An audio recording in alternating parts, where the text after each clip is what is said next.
Olá, são 6 horas e 43 minutos, voltamos e a gente estava aqui no embate em relação ao voto impresso, sobre a PEC derrotada ontem lá no Congresso. Então agora eu vou chamar aqui um destaque do portal Gazeta Digital, porque você quer saber quais foram os parlamentares de Mato Grosso que votaram contra ou a favor da PEC, né? O destaque então, reportagem de Alain Mesquita, e diz o seguinte, olha só, pelo menos 5 deputados da bancada federal de Mato Grosso acabaram amargando a derrota do governo Bolsonaro ao votarem favoráveis ao voto impresso. Na noite desta terça-feira, a proposta de emenda à Constituição, a PEC, que previa a realização de eleições por meio de um sistema auditável, foi rejeitada e arquivado com 218 votos contrários. Para ser aprovada, a PEC precisava de no mínimo 308 votos. No entanto, o texto teve o apoio de apenas 229 deputados.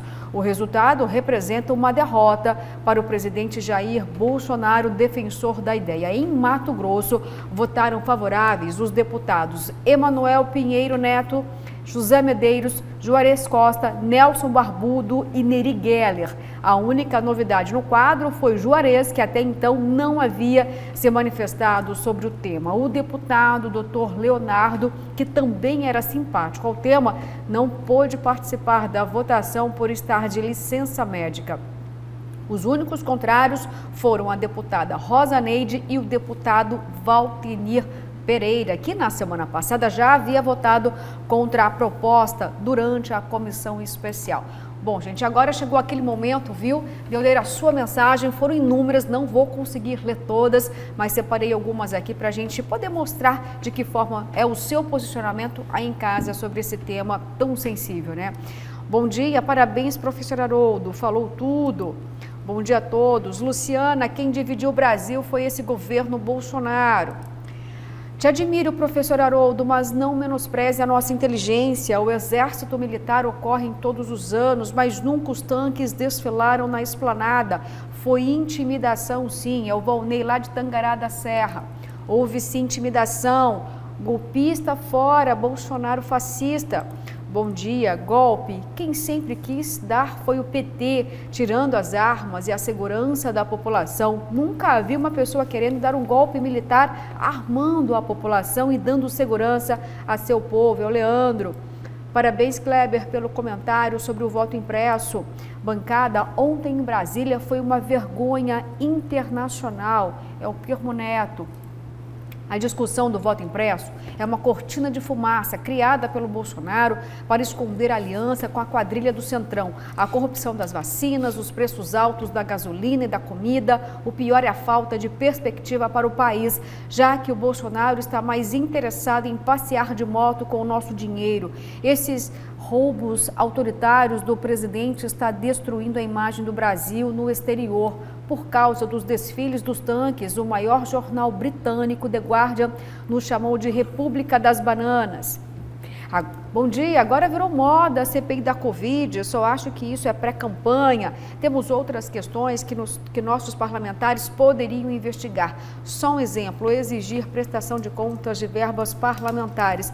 Bom, gente, eu prometi aqui ler algumas mensagens, estou reforçando, não foram todas, mas mostrei aqui essa divisão, né? Quem é contra o voto impresso, quem é contra o que aconteceu em Brasília diante das Forças Armadas comparecerem ao Congresso. Teve uma ali que você não leu, mas eu li, que enquanto você lia outro trecho, ele falou assim, tudo na vida tem um lado bom, né? Ele fala assim, pelo menos dá pra gente pegar aqueles tanques para combater a dengue no Fumacê, porque tá pra ser muito bom. O que fez aumentar a minha dúvida da caricatura, não sei se é o Recruta Zero, o Sargento Pincel ou o Guarda Belo, do Manda-Chuva, para lembrar da minha infância, mas enfim, são coisas que acontecem, mas que não deveriam acontecer, né? Ok, senhores? Bom, vamos então mudar de assunto, porque senão a gente vai ficar o programa inteiro falando sobre isso. Eu sei que merece, eu sei que você queria discutir mais essa questão, mas talvez esse assunto ainda volte aqui no programa, tá? Afinal de contas, você está indignado, as mensagens não param de chegar, mas só para dizer aí, até para explicar, foi bom que você citou isso, viu, Kleber, que eu não li, porque quando eu favorito aqui, eu apenas consigo ter acesso no que estou lendo, que está favorito, eu não estou vendo a tela da televisão duas, nesse momento. Ele mandou uma maior, você leu. Aí embaixo tinha uma menorzinha, aí era muita coisa para ele, mas eu achei que ele podia ter ficado só com a menorzinha, tá. Era mais comunicativa. Tá certo, gente. Agora vamos chamar ao vivo novamente o repórter Oliveira Júnior, que vai trazer para a gente informações sobre Parada Segura, que vai acontecer aí no centro de Cuiabá. Oi, Oliveira, bom dia para você novamente, agora em outro trecho da cidade, correndo aí por Cuiabá. Conta pra gente, o que é essa Parada Segura?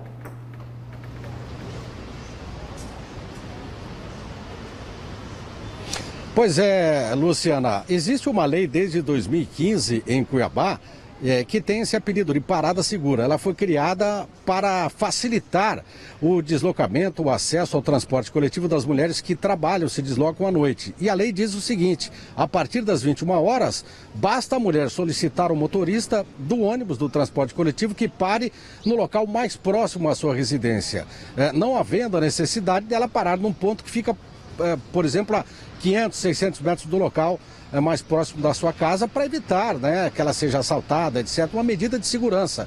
E para conscientizar as mulheres a respeito dessa lei, porque muitas delas sequer sabem que essa lei existe, falta divulgação, a Câmara Municipal de Cuiabá, junto com a Secretaria da Mulher, aqui da Prefeitura de Cuiabá, vão promover aqui uma divulgação esta manhã aqui na Estação Alencastro, aqui em frente à Prefeitura Municipal de Cuiabá. Estou ao lado da vereadora Maria Valone, o gabinete dela que propôs a ideia, e também da secretária da Mulher de Cuiabá, a Luciana Zamproni. Primeiro, vereadora, é uma lei, como eu disse, que poucas mulheres sabem que tem esse direito, né? Bom dia. Bom dia, Cuiabá, bom dia. Então, é uma lei que poucas mulheres sabem. Eu percebi isso na época que eu estava fazendo a campanha, foi uma das bandeiras minhas de defesa. E eu quero agradecer o convite da nossa secretária aqui, que gentilmente me convidou para a gente fazer e está apoiando e divulgando mais essa lei. Parabenizar o meu colega Chico 2000, que criou esta lei, e dizer que nós estamos aqui apoiando, divulgando, para que os homens comecem a respeitar mais, proteger mais as mulheres de assédio. Essa lei veio para isso mesmo, para dar mais segurança. E aqui eu quero que a colega, a secretária, possa falar mais um pouco. Secretária, a senhora, inclusive, que tem experiência, chegou a dirigir a Secretaria de Mobilidade Urbana, pode falar,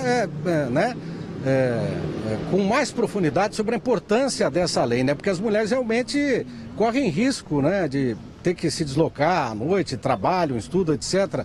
Então, essa lei vem para realmente facilitar esse deslocamento delas, não? Bom dia. Sim, com certeza, porque a gente na campanha, a gente sempre leva as informações a todos os lugares de Cuiabá. E as mulheres, elas têm a mesma rota diária. Dentro do transporte coletivo, ela não tem como mudar. Ela leva o filho na escola, ela trabalha, e com essa parada, a partir das 21, podendo parar em qualquer rota, quando ela se sentir segura, isso é muito importante. E a lei completa 6 anos.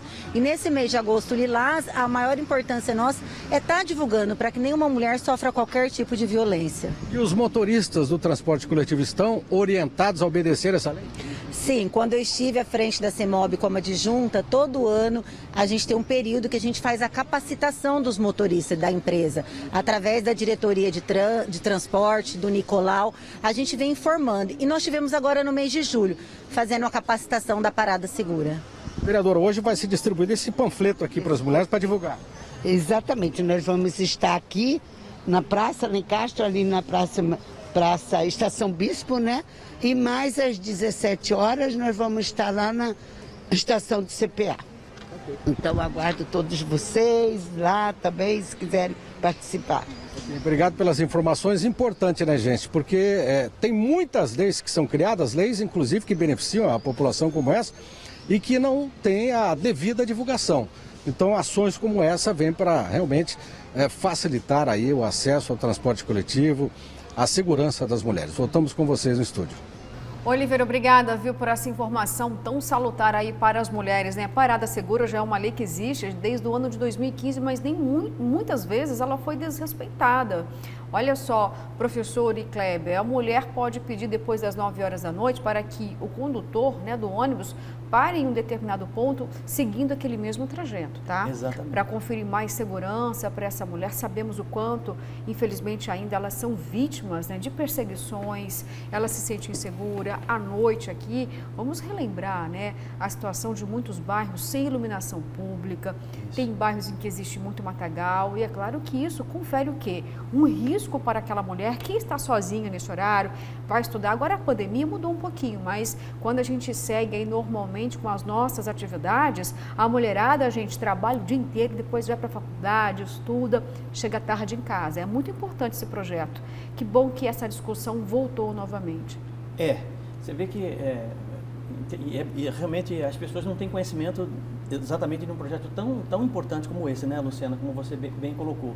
Muitas vezes, né, tem um exemplo desse na minha casa, a moça que vai trabalhar lá, né, ela para, por exemplo, o ônibus passa pela casa dela, pela rua da casa dela, né, e aí o ônibus para no ponto. Ou seja, ela tem que andar mais ou menos uns 50, 60, 70 metros para chegar numa escuridão para poder chegar em casa, né? Muitas vezes no outro serviço que ela tem. Então, e podendo parar já na entrada da casa, a praticamente 10 metros, 20 metros da casa dela, é muito mais seguro do que eu ter que descer lá no ponto na frente, retornar, né, para poder ir para casa. Então, realmente, o projeto é muito bom e vai atender muitas mulheres, muitas pessoas como um todo, né? Olha, Kleber, quando eu entrevisto mulheres, né, no transporte público, quando a gente faz reportagem, viu, professora, ela diz o seguinte: olha, Luciana, até de dia, quando o transporte está lotado, nós somos vítimas de assédio, de desrespeito. Imagina, então, quando a gente está à noite dentro do ônibus, vai descer e já tem alguém de olho na gente. Imagina o desespero. E elas se sentem desprotegidas, porque naquele momento a mulher queria ter um botão do pânico, viu, Kleber? Para poder conseguir descer com segurança e chegar aí no seu destino. Com certeza. Sobre a Parada Segura, é boa a iniciativa, sem dúvida alguma, mas ela não resolve tudo, né? Preciso que o poder público... imagina as pessoas que moram mais distante para dentro do bairro, longe da linha do ônibus. Exato. Porque como o ônibus vai ter que desviar para deixar ele em casa. Então é preciso que o poder público assegure iluminação pública em todas as ruas, né? E que se melhore também as condições de segurança pública de um modo geral, para que a gente tenha mais segurança nisso tudo. Estava dando uma olhadinha aqui no site da Câmara de Cuiabá, Luciana, e tem assim, como é o mês aí de lutas, né, contra a violência, Agosto Lilás, né? o Agosto Lilás, tem uma série de pautas positivas lá na Câmara de Cuiabá, interessantes assim nesse mês. Por exemplo, foi aprovado ontem, salvo engano, eu esqueci de mencionar, um projeto da vereadora Edna Sampaio com a distribuição de absorvente em Cuiabá, igual teve no estado, que o projeto da Janaína tentou, né? Foi vetado. Tentou, foi vetado. Né? Ela foi aprovada e depois vetado, né? Isso que eu não entendi. E aí também a Sala da Mulher está com essa programação aí da Parada Segura. A vereadora Maria Valone apresentou um projeto com a reserva de vagas prioritárias no transporte público para mulheres e crianças. E a vereadora Michele também apresentou um projeto lá ampliando o direito de exames obrigatórios para as mulheres, né? Então, assim, boas pautas. E por que temos essas boas pautas? Com 3 mulheres lá, né? Exatamente, olha como muda, né? Aí as causas femininas acabam tendo maior atendimento. Mas aí eu vou até perguntar para você, que o professor estava questionando, né? Que ele disse que eu queria entender, eu não entendi só uma coisa. O da Janaína. Então, a resposta do governo é simples, a gente já esperava isso, porque um parlamentar, um legislativo, não pode demandar despesas ao executivo, senão todos os parlamentares iriam criar leis para demandar despesas orçamentárias. E aí, vai ser esse mesmo caso na Câmara, exatamente, eu não estou entendendo. Pode ser, mas assim, eu acho que o alcance, a própria deputada Janaína deu um dado aqui, que o impacto disso financeiro, no caso da Janaína, faltou inclusive a avaliação de impacto financeiro. Talvez até tenha sido isso, um problema mais processual. Mas é tão pequeno que eu acredito que, pelo bom senso, a Secretaria de Educação, no caso, não sei se atinge no caso do município, porque é educação infantil, né? Não sei, a idade que as meninas começam a usar absorvente, acho que é depois dos 12, na faixa dos 11 já... Não sei se isso alcança a clientela da rede municipal. Mas é tão pouco que, a rigor, não precisa sequer de lei, precisa de boa vontade. E na SEDUC é a mesma coisa, boa vontade. Você inclui ali, como você tem um kit higiênico, com escova de dente, com creme dental, com fio dental, você poderia também incluir para as meninas, Kleber, né, o absorvente. E não é todos os dias, são alguns dias do mês, né? E a Janaína Riva, quando ela apresentou o projeto, ela inclusive apresentou a solução que eu achei muito interessante, você utilizar a força dos reeducandos, né, na fabricação do absorvente. Perfeito. O governo, perfeito. Sim, claro. Perfeito. E não foi aprovado. Né, justamente por questão, como você levantou, de levantar despesa para o executivo. Mas aí, nesse caso, me parece que o bom senso resolve. O bom senso Se resolveu, tiver bom senso, resolve. Resolve. Claro. Do governo e da prefeitura. A medida é boa. E é uma questão social, até de higiene, nesse momento de pandemia, né? O poder de compra diminuiu muito, principalmente das famílias mais pobres. E é uma questão muito importante mesmo, constrangedora para as mulheres. E aí eu vou até ler uma mensagem para resumir tudo isso que nós dissemos aqui, viu? Foi a Deia, lá do Residencial Cochupó, que encaminhou. Obrigada pela sua participação, Deia. Olha só, essa lei é ótima, porém as empresas têm que orientar os seus motoristas. Eu, quando estudava à noite, solicitava a parada próximo à minha casa, tem motorista que não atende o pedido. E a gente sabe que isso aqui é muito verdadeiro. Então é importante que essa discussão volte à tona da parada segura para que as empresas, de fato, conscientizem melhor os seus colaboradores. Tá certo? É para proteger a vida das mulheres. Por isso a lei, né? Antes, na época dela, não tinha. Nem precisava de lei, mas ter. já tem uma lei aí para poder atender. Claro, tem que ter para que as outras pessoas não se sintam ofendidas. Eu também quero parar aqui, eu também quero parar ali. Não é e bem levando assim, em conta, né? sim, eu digo, isso é uma medida paliativa, porque imagina paliativa. se o ônibus tiver que ir na casa de cada um, virar um grande Uber, né? Assim, eu fico pensando em quem está no ponto final, né? Ele vai dar uma volta na cidade inteira. E só tem a lei por falta de segurança. Exatamente. Então, aí assim, uma coisa tem acaba... outras questões para serem atacadas. Exatamente. Né? Bom, gente, teve cancan ontem também em outro lugar, viu? Aqui em Cuiabá. Acredita? Vocês não sabem onde aconteceu um cancan. A Câmara de Vereadores, gente, durante mais oitivas da CPI dos medicamentos. Vamos lá, então. Vou compartilhar esse cancan contigo. Roda aí o VT. A Comissão Parlamentar de Inquérito, que investiga o estoque de remédios com prazo de validade vencido, realizou mais oitivas na tarde desta terça-feira. Uma delas ouviu o representante da empresa Norge Pharma, Patrick Lely Silva. A empresa teria causado 30 milhões de reais em prejuízos para a capital. Lembrando que nós temos aí, até hoje nós temos ainda a declaração dessa semana de coordenadores de unidades de saúde relatando desespero na questão de perdas de medicamentos, extravio de medicamentos que não tem controle. Existe uma empresa contratada por um valor milionário, maior inclusive que o da Norge Pharma, para fazer esse sistema funcionar. E aí, somado a esses valores, mais a contratação da Norge Pharma, mais as medicações vencidas, é que ultrapassa esses 30 milhões de reais de prejuízo. A gente quer saber a forma como se procedeu a contratação, a forma como era feita a fiscalização por parte do fiscal. Então, evidentemente que de forma muito objetiva, a gente vai apresentar os nossos questionamentos para poder ir formando cada vez mais a nossa convicção. O depoimento do representante da empresa Norge Pharma, Patrick Leles da Silva, começou com um atraso de cerca de 1 hora e foi feito de forma virtual. Quando teve início, houveram problemas no áudio e a sessão foi suspensa por 5 minutos. Na volta, Patrick Leles esclareceu que durante o processo licitatório, participou apenas do credenciamento e documentação da empresa para participação no contrato. Ele reforçou ainda que apenas assinou esse contrato no valor de 19 milhões de reais e não acompanhou as cláusulas.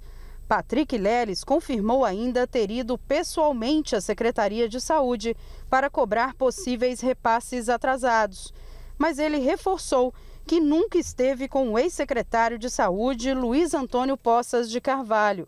Durante a fala, os vereadores ainda taxaram o depoente de irônico e deselegante, pela maneira ríspida e vaga com que respondia aos questionamentos. Foi o senhor que assinou a repactuação, o novo contrato? A secretaria me liga para ir assinar o contrato depois que ele já está digitado aqui. É só para mim assinar. Eu que fui na secretaria e assinei o contrato. Ah, o senhor só assina, o senhor não acompanha as cláusulas? Provavelmente não. O senhor não acompanha, né? Tá, muito bem. O dono da empresa teve aí com vocês presente, você não fez a pergunta para ele. O senhor só assina, né? Não é só assina. Eu faço a licitação. a parte comercial. Mas o senhor não sabe por que baixou de 19,2 milhões para 9 milhões? Eu já respondi, houve uma supressão das cláusulas, diminuiu o serviço que ia ser prestado. E o senhor assinou o novo contrato de repactuação de 9 milhões? Eu assinei. Certo. Conforme deve estar na sua mão aí agora. O vereador Marcos Pacola ainda reforçou que a CPI busca a penalização dos responsáveis pelos prejuízos causados pelos medicamentos vencidos e possível devolução do dinheiro público. A CPI vai propor e pedir ao Ministério Público, que é quem pode fazer isso, a CPI não pode fazer isso, propor bloqueios e reparação ao dano erário, e também iremos propor uma nova formatação, um método e processo a ser seguido para que não haja tanto problema na contratação, nos processos licitatórios, quanto também nos medicamentos que estão lá. O coordenador do Centro de Distribuição de Medicamentos e Insumos da capital, Igor Miranda, também prestou esclarecimentos. Kleber Lima, você não sabe ler, professor, não está aí na sua frente o contrato, está me perguntando por quê, que isso, mas, gente? Diminuiu só 10 milhões e o senhor não sabe me responder o motivo dessa modificação do contrato? Assinou sem ler? Ué, mas já teve um monte de vereadores lá na Câmara de Vereadores de Cuiabá que depois que assinou, falaram, eu não li. Você lembra disso? Entendeu? Muito. Isso é como que é, Kleber? Ó. Vai cobrar o quê agora? Vai cobrar o quê? Tá entendendo? Paciência. Eu fico pensando nessas horas e no Tenente Coronel Pacola, né? Que ele troca uma patente de Tenente Coronel, muito novo ele, ia chegar a coronel rapidinho para virar vereador. Vamos ouvir isso. Então, assim, eu esteja preso, não esteja, rapaz. O vereador é isso. É conversa de bêbado para delegado, né? Infelizmente, a CPI, essa CPI dos medicamentos, eu acho que ela já está perdendo o fio da meada também, né? Já teve 2 operações desde que a CPI está aí, o pau está comendo, o negócio está andando e ela fica patinando, não produz resultado.